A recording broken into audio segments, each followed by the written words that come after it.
The Tennis Gambling Podcast on the Sports Gambling Podcast Network is brought to you by Nick Fantasy. They're recommended customers play just $5. Get $100 bonus funds. Use the promo code SGPN. And welcome everyone to the Tennis Gambling Podcast here on the Sports Gambling Podcast Network. It's currently Sunday night, November 2nd, around 10:40 p.m. Eastern Time. I'm always Scott Reichel, once again going solo for this pod.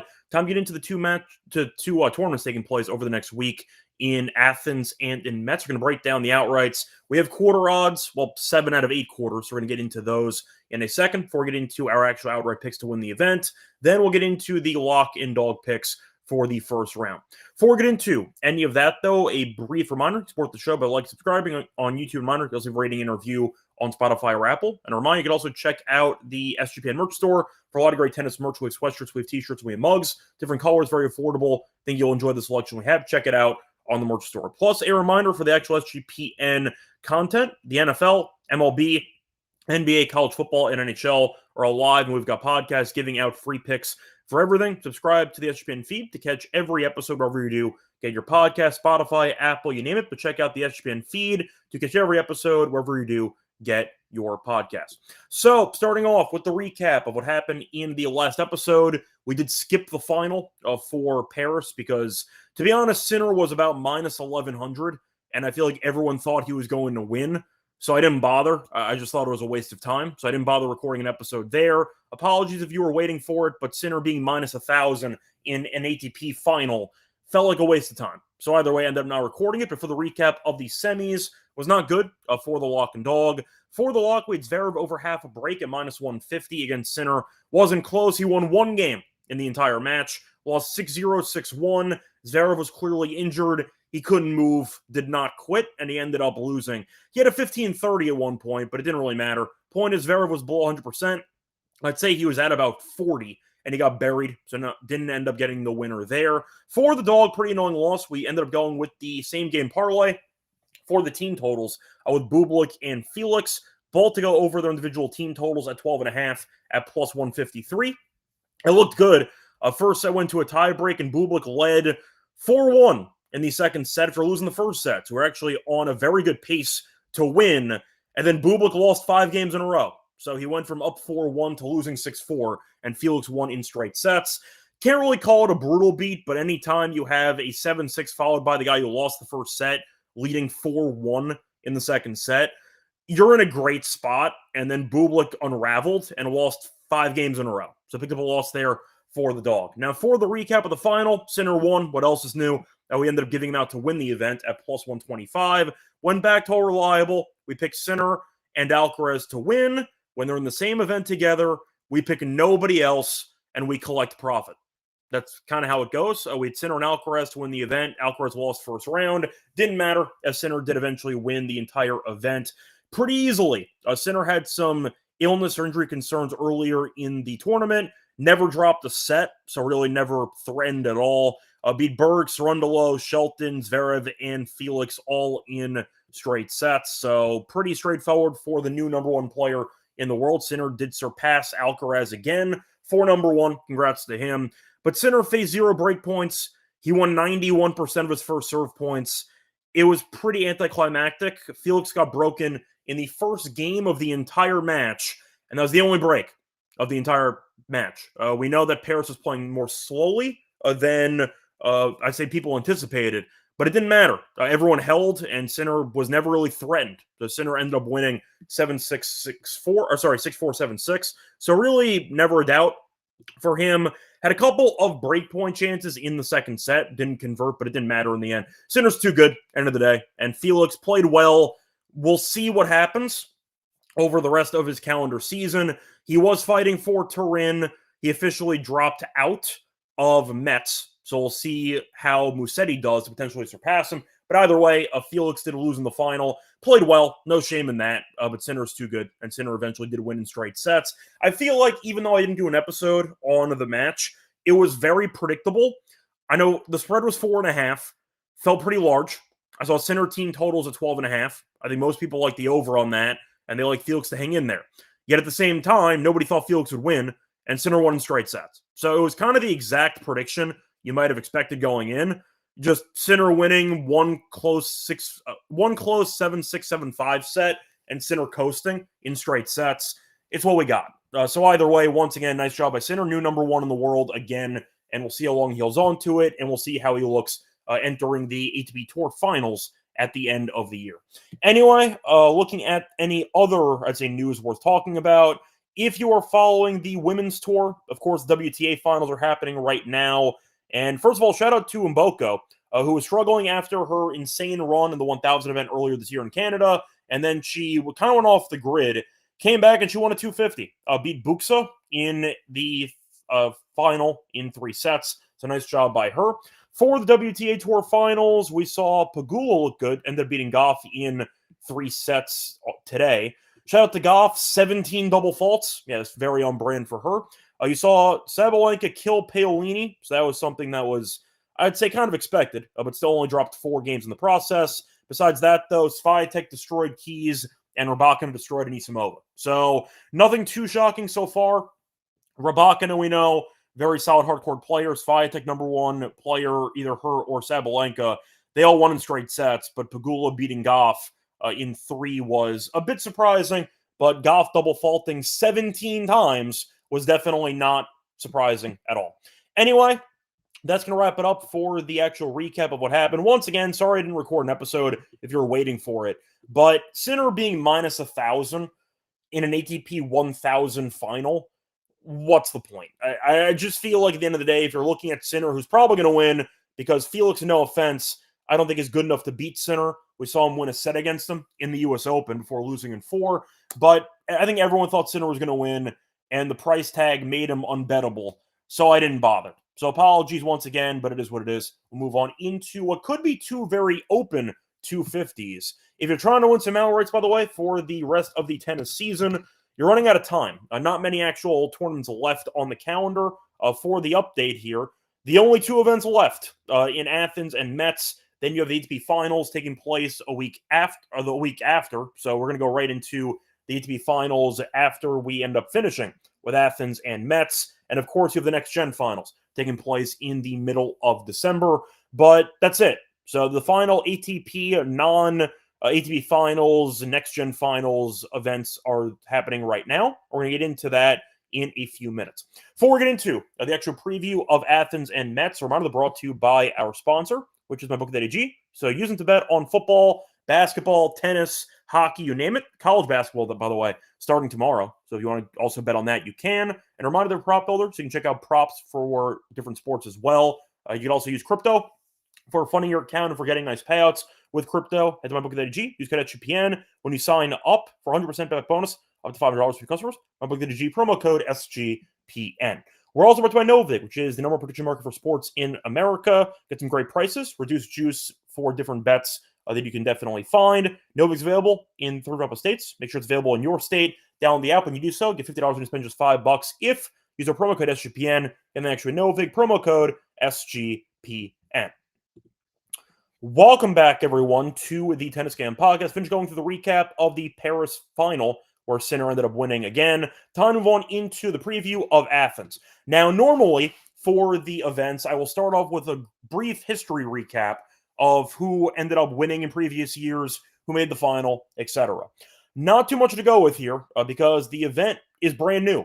So we have no career winners, and first time it's being held, this is taking over for Belgrade. So if you're looking for Belgrade, not a thing anymore. Now we have a hard court event in Athens. We'll see how it goes. First event in Greece for the ATP for a while.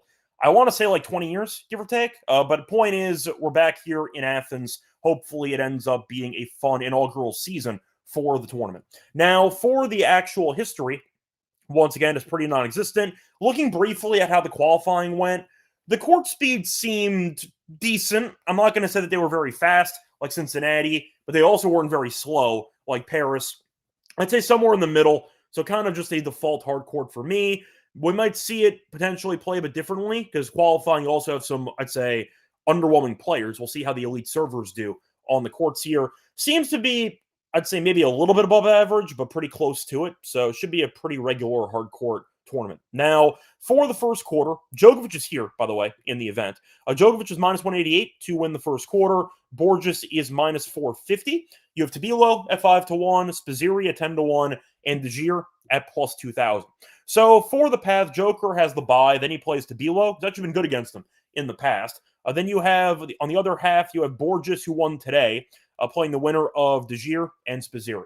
So, look, Joker should win the quarter, obviously. Last time we saw him, though, he got injured in the Six Kings Slam, and he had to retire in the middle of, I believe it was the third place match against Fritz. So we haven't seen him in a couple weeks, but either way, point is pretty favorable draw for him. Also important for Djokovic, the guy who completed tennis has a tournament that he's never won before. So once again, they basically added some DLC, if you actually are a gamer, you know what I'm talking about. They added some extra content for Joker to potentially win. So technically, Djokovic has not won every ATP event anymore because they added a new one. So we'll see if Djokovic can add this one to his collection. Now, Djokovic should win the quarter.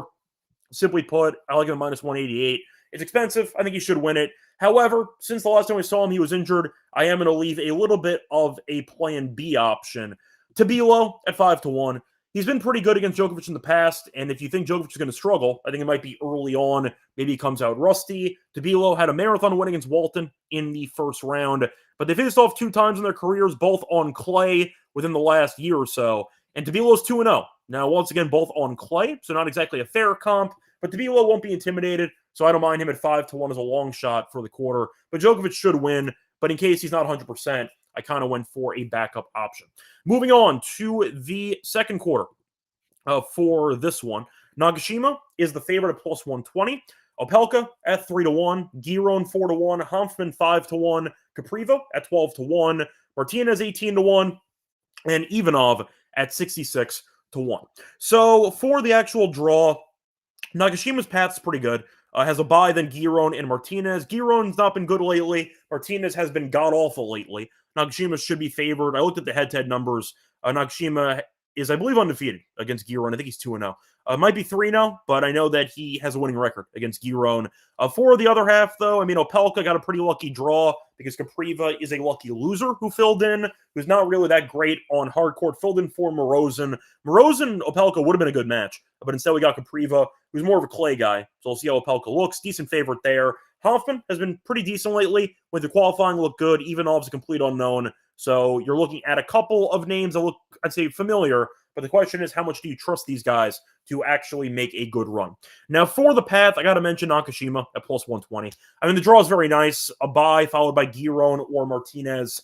He's going to be a pretty decent favorite in that second round match. So I do like the plus 120 tag. Still a good hard court player, not a good returner. Still a good server, though. I think he can play well in the indoor hard courts here. So I don't mind Nakashima at plus 120. Now, most people will probably make a case for Opelka because he has a lucky loser, followed by Hanfman or Ivanov. But I think Hanfman versus Opelka in the second round kind of feels like a guarantee. Hanfman's like minus 1,400 against Ivanov, and I believe Opelka's like minus 3,400. So I think Hanfman's got value at 5-1. I think him versus Opelka would be a very solid serve battle. You might see a couple breakers in there. Hanfman's been pretty good. And the fact is, through qualifying, he didn't drop a set. I thought he looked pretty sharp. And I do think Opelka being $2 cheaper than Hanfman does not feel like correct pricing. Nakashima owns Opelka. He's 3-0 lifetime. I know Hanfman lost to Nakashima earlier this year in 3 sets, but he actually pushed Nakashima to the brink, and I do think that Hanfman has a better chance of beating Nakashima than Opelka does, based on the head-to-head records. So give me Hanfman at a better price, who's more competitive in the head-to-head than Opelka against Nakashima. So I'll go with Hanfman at 5-1 as my second choice for the second quarter. Moving on to the third quarter of the event. So we already had this quarter start, as Korda did be Popperin in the first round in 3 sets on Sunday. Now, for the actual pricing, because Korda already won a match, he's a decent favorite to win the quarter. Plus 120, Darderi's 333, Fernley's at 450, Mychik's at 650, Kecmanovic is 750, and Zoomer is 14-1. So Korda, once again, a bit of a head start. So for the sake of this outright market, imagine he has a bye because he already won. Now, Darderi does have the actual bye, so he's already into the second round. Kekmanovic and Mychik is actually a very good match. That should be very close, but I'm going to go for Korda at plus 120. I think his game translates well to the courts here.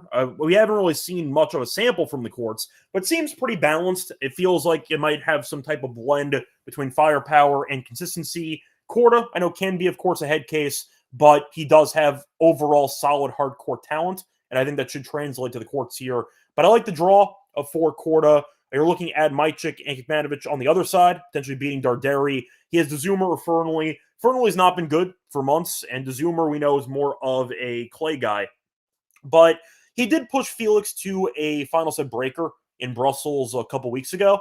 But Korda would be a decent favorite against either guy. I like the path, and beating Popyrin. Popyrin's not very good right now, but still has firepower, still a decent hardcourt player. Good win for Korda. I'll take him at plus 120 there. However, since it is Korda, we need a plan B. I'll go with Mychik at 650. Kekmanovic might beat him in the first round, but I think whoever ends up winning that match should beat Darderi, who's still not a great hardcourt player, better than he was in previous years, but still not great at it. The problem is for Kekmanovic, I just don't trust the mental toughness that he possesses, and we saw that in a couple of matches where he was just coasting and really wasn't going for many balls. I'm concerned about his actual motivation and his actual mental headspace. So I'll go for Mychik, who should have beaten Shelton. He missed that forehand volley at the net a couple weeks ago against Shelton. Could have been a good signature win for him. Point is, though, I think he's a good all-around hardcourt player. He's got variety. He plays very hard, and I do think he'll wear down Kekmanovic over time based on his hustle. So I don't mind 650. Think he's a tricky player who can maybe pull this off. I don't mind him at plus 650 for the third quarter. Moving on to the final quarter, the Musetti quarter. Big event for Musetti as he's trying to pass Felix for a shot potentially in Turin. Very important for Musetti. Now he's minus 138 here. Dzanchop 650. Struff is at 7-1 for the qualifying. McDonald's at 8-1. Echeverry 8-1. Muller 9-1. And Wawrinka at 14-1. Overall, not many star players, but a couple of memorable names, and I think a pretty balanced quarter in general. It wouldn't shock me if somebody at a good price actually made it through. Musetti will have either Wawrinka or Dzanchop in the second round. I think he should win that one. Dzanchop can be tricky, but either way, Musetti should win. Muller Struff's actually a hell of a match. I think that should be close. Struff has the firepower. Muller does have the rally tolerance. We'll see what once again works out there.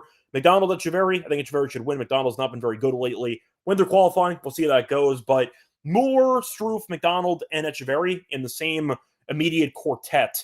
Not really a favorable draw for any of those guys, so I think I'm going to pass on them. I'm going chalk. I'll go for Musetti. I know Dzanchop can be very annoying when it comes to betting on or against, but Musetti's the better player, and the fact is Dzanchop, in theory, if he lost to Wawrinka, wouldn't be that shocking. I think he should win, but I do think Musetti, based on the draw in his immediate half of the quarter compared to Muller, Struff, McDonald, and Echeverry, the draw is very nice. I'll go for Musetti at minus 130 is my only choice for the fourth quarter. Moving on to the outrights to actually win the event. Now, for the odds here, you have Djokovic at plus 160. Once again, different lines, though, shop around. I'm using DraftKings for convenience. So plus 160 for Djokovic, 350 for Musetti. Korda is at 650. Nakashima is at 850. Tabilo's 18-1. Opelka's 20-1. Borges 22-1. Fernley 25-1. To be honest, not going to bother. Mychik's at 30-1. Yeah, I think it's going to be pretty chalky. Now, for the odds, I have to go Djokovic. I do think, if healthy, we know Djokovic is still a top 3, top 4 guy in the world. Good enough for me. Took some time off to recover after the King Slam. I'll go for Djokovic here. I found a 170. I'll take that as my first choice. Pure chalk. But you know what? When you are the best player of all time and there's a new event that you have not won yet, I think you'll have some motivation to win because it's the only event right now you've never won. So give me Djokovic to complete the actual, I'd say to 100% ATP tennis again in his career for the second time. I'll go for Djokovic at plus 170 as my first choice. Now, Musetti, I get it's meaningful for him. He's trying to make it to Turin. However, do I think he's actually going to get there? No. I do think that he's not going to be Djokovic. 350 is way too cheap. I get Musetti, once again, has improved on hard court. 350 when Joker's in the event is just not the price I want for Musetti. Other side of the bracket, favorable quarter, I get that. At the same point, though, I really don't think 350 is an objectively speaking fair price. I think Musetti should be like 6-1, give or take. I mean, 350 feels kind of egregious for a guy who's really not won many hardcore titles in his career. So I'll go for the pass option for Musetti. Now, court is interesting because 650 feels pretty cheap, but I did find the 10-1, and I'm going to take it. FanDuel at 10-1, which is a very rogue line. Most books had around 7 or 8. DraftKings, once again, is 650. I found a 10-1 on FanDuel, which I'm going to sign up for. Court is a good indoor hardcore player. We saw him beat Popper in the first round. I know that mentally he can self-destruct, but his highest seeded player in his quarter is Darderi. Quarter would be a decent favorite over Darderi in a hypothetical matchup in the quarters. And you have Musetti, who potentially could be his matchup in the semis. I'm curious who would actually be favored in that one. The point is Court at 10-1. If I find a rogue number, even if I don't really love the player, I'm going to take it for value. And I do think that Korda at 650 is not interesting. At 10-1, though, I'm interested. He has given Djokovic some competitive matches before. So if that ends up being the matchup, maybe Korda can find a way. I doubt it. But 10-1, I don't mind. I think it's a good price for a guy who has hardcore talent and a pretty decent draw. Moving on to Metz. So for this one, unlike Athens, we have a history for the event. Bonzi beat Nori in the final last year. Umber beat Shevchenko. Year before that, Sonego beat Bublik. You remember that one as being the random point where Bublik turned the racket upside down and hit a random shot with the handle of his racket and lost the point. So there you go. Kind of sums up old Bublik, but Sonego won that one, and Hurkacz beat Karinga Busta the year before that. So for the event in itself, pretty similar to what I said about Athens. I think Athens should play a bit quicker than Metz, but according to all of the court surface stats, seems pretty average from what I gathered. So I think you're looking at the actual finalists here. Decent amount of good ralliers. Bonzi and Nori in a final. Umber and Shevchenko. Sonego won the event here. Once again, Karinga Busta made a final. So you have seen a kind of a blend between good serving and rallying, but ralliers have done well in years past. I believe Mickelson made the semis last year for reference. So if you're good at rallying, it should help you out. Not slow as hell, but still, I'd say a pretty neutral hard court, all intents and purposes. Now, for the first quarter, by the way, we have some like serious news Armageddon for this actual event. A bunch of people dropped out, and we might get more. So for the first quarter, we have no odds. Full disclosure, I'll mention my thoughts, but no actual odds. So there you go. Excuse me. First quarter, you have Felix, who dropped out. Now, we saw him lose in the final in Paris. He is gambling on Musetti to not win the event in, once again, Athens, because he's fighting for the final spot in Turin. He jumped him. Not officially set in stone yet that Felix is going, but he's exhausted after playing a full 1,000 event, decided my body can't hold up. I'm not going to play. He dropped out.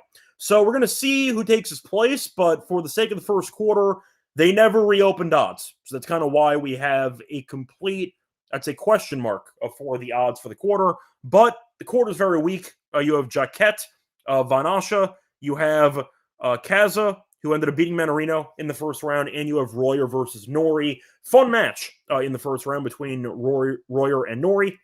A reminder, Nori did end up beating Alcaraz in Paris, so he's in pretty good form, and Royer's been pretty good for the last couple of months on hard court. So for the quarter, once again, we don't have any odds, but I'll go with Kaza at whatever odds he's going to be, and I'll go for Nori as former champion, or former runner-up, I mean. I do think you're looking at Royer, who could beat him in theory with crowd support in Metz, but I think that Nori's game translates well to the courts here. If you lose, would I be shocked? No, it's Cam Nori. Like, it wouldn't shock me at all, but I think Nori has some value as the defending runner-up, and I think that he should make a decent path for himself. I got Kaza and Nori with no odds. Apologies, but that's my thoughts for the first quarter. Moving on to the second quarter, we have odds for the remaining three. So for the odds in this quarter, you're looking at Kaboli at plus 162, Rinderknech at 3-1, Sonego at 333, Gaston 5-1, Altmaier 7-1, and Choinsky at 25-1. Now, I think Kaboli is the most talented player in this section. However, the problem obviously is the draw, because he has a bye, then either Choinsky or Sonego. Sonego Kaboli is actually a really good match, because as mentioned before, Sonego won a title here. So that could be a coin flip match. Caboli can be very unpredictable. So can Sonego. I'll let the Italians destroy each other, simply put. So I'm going to stay away from both guys. Caboli I would have taken, but I didn't like the draw with Sonego, former champion there, waiting in the second round potentially. Not interested. I passed on both. However, we saw Gaston beat Ottman in the first round. Ottman's been kind of a mess physically for the last couple of months, especially after we saw him lose that 3-setter to Sinner. And forgot what event that was. But either way, point is, we saw him lose a 3-setter to Sinner, and his body has not really cooperated since. But Gaston has not been very good this season, and you're Rinderknecht taking on Altmaier. Fun matchup in the first round. I think whoever wins that match actually might win the quarter. So Altmaier at 7-1 makes sense, but I'm going to go for Rinderknecht at 3-1. Crowd support, he's been good lately. He lost to Vacherot, of course, in the final in Shanghai, lost to Vacherot again in Paris, but he's playing well. I think that he's having a pretty good, I'd say, career season for himself, and I do think Altmaier can be very, very prone to choking in matches. It wouldn't shock me if this turned into a marathon, but I do think 3-1 for the home crowd advantage there will help out. I'll go for him at 3-1.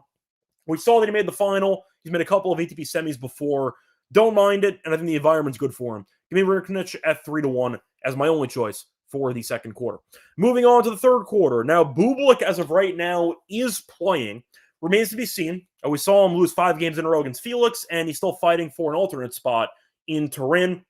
He also could finish the season top 10 in the world, so we'll see how he does. I believe he has to win the event here in order to actually make a top 10 confirmed to end the season.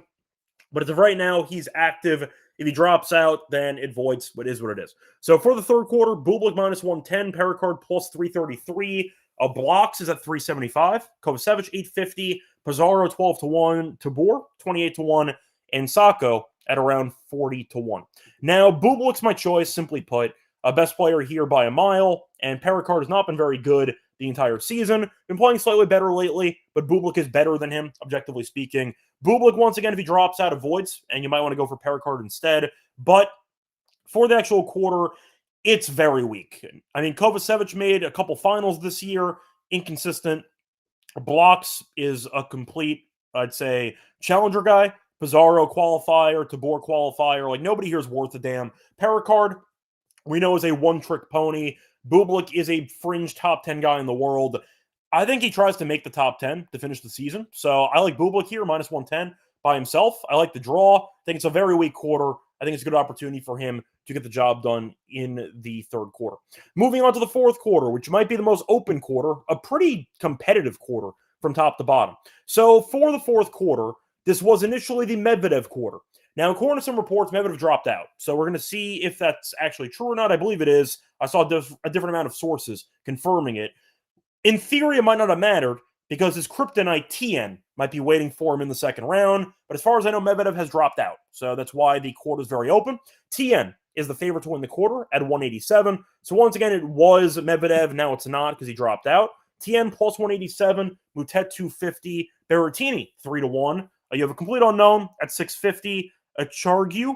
You have Hallis at 9-1. Vukic 18-1. And Blanchet at 22-1. Now, as I said before, Ralliers have done pretty well so far in the event. Saw Nori make the final last year, for example. I'm going to go with a couple of Ralliers. There are a couple of good players in the quarter, but I am going to go with Tien at 187. I like the draw. The point is, if Medvedev actually did drop out, which all reports say he did, then you have Blanchet, who is a massive favorite over, followed by a random unknown, which should be a decent price as well for Tien. I think he has a very good draw into the quarter, so good enough for me. Now you have Moutet against Vukic and Berrettini against Hallis in the other half, so definitely tougher than what Tien has. Now Moutet, we know, has lost in a couple of finals this year. I'm going to take him, though, at 250. Home crowd, we know that he loves to get the crowd involved with his antics, and I think that he should beat Vukic. Berrettini was the tricky one because he has the firepower to be really good on it, of course, indoor hard courts, but I don't trust the fitness, and I think Moutet's variety can frustrate Berrettini. Now, Berrettini ends up hitting his serves, and he ends up hitting some monster forehands. He could win, but he could also drop out of any event he plays in. So I didn't really trust the fitness element for Berrettini. I'll go with Mutet instead at 250. He's played very well over the last couple of months. He ended up losing to Medvedev in a final in 3 sets a couple weeks ago on hard court. Good player overall. I'll go for those two guys as my choices for the fourth quarter. Moving on to the outrights to actually win the entire event. Now, for the actual odds here, Felix is still listed despite dropping out, so I'll skip him. Bublik at 350, Kaboli at 9-1, Tien at 9-1, Mutet 12-1, Pericard 12-1, Berrettini at 14-1, Sonego at 16-1, you have Nori at 16-1, Rinderknich at 16-1, Kaz at 16-1. That's basically it. If you want to go for the recent unknown who's been really good lately, Royer is at 22-1. So for the path, once again, for a couple of guys, I'm taking Bublik at 350. Motivation should be there. You could argue Bublik might coast and just enjoy the end of the season. I disagree. Bublik has shown a certain mental, I'd say, attentiveness that we didn't really know was there. We thought Bublik was kind of a drifter, a guy who would occasionally show up and show his talent, but mostly coast and punt matches like an idiot. This year he's been very, I'd say he's been consistently motivated, is the phrase I'll use. And I do think with him having a chance to reach the top 10 for the first time in his career to end the season, I think he goes for it. I'll go for Bublik at plus 350. The draw is nice, and I do think he's the best player in the field with Felix dropping out. So I like him here at 350 as my first choice. Now for my second choice, I'm going to go with, I have a couple of outrights, by the way. I'm going to go with Tien at 9-1. You could probably shop around and find better prices, but right now I only see DraftKings having odds posted, so you might have to wait on it. But you might get a better line once it gets posted. But Tien at 9-1, I think his game translates very well to the courts here. We know that he made the final on an indoor hard court, lost to Sinner in the process, but we know he can beat very good players. If I'm wrong with Bublik and either no-shows physically or mentally, the bottom half's kind of open with Medvedev dropping out, and Tien's draw to the quarter is very, very nice. So I'll go for Tien at 9-1.